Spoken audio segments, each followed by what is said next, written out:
Lines of symmetry of a line segment and an angle. Now all of you know about the line of symmetry.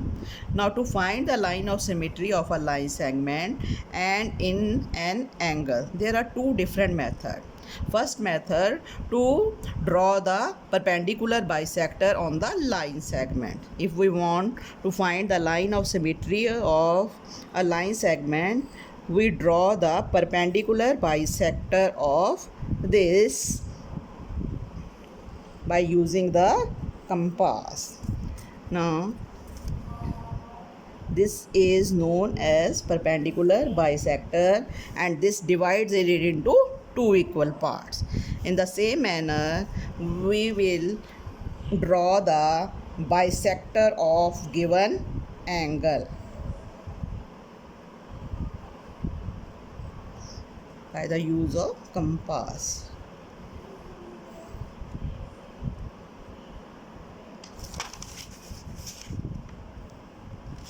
Now this is the bisector of this given angle.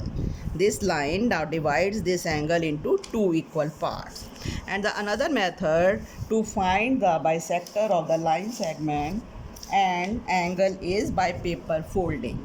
Now for example, we are having this line segment. If we want to draw the perpendicular bisector or the line of symmetry of this line segment, we join these 2 points of line segment and press it, and we will find the line of symmetry of this line segment. This is the line of symmetry of this line segment. And in the same manner, we will find the line of symmetry of this given angle. Now we join these two arms, 2 points of this angle and fold it,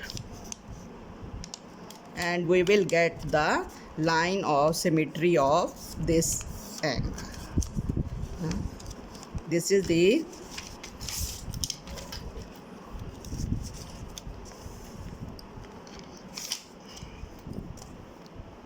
line of symmetry of this angle.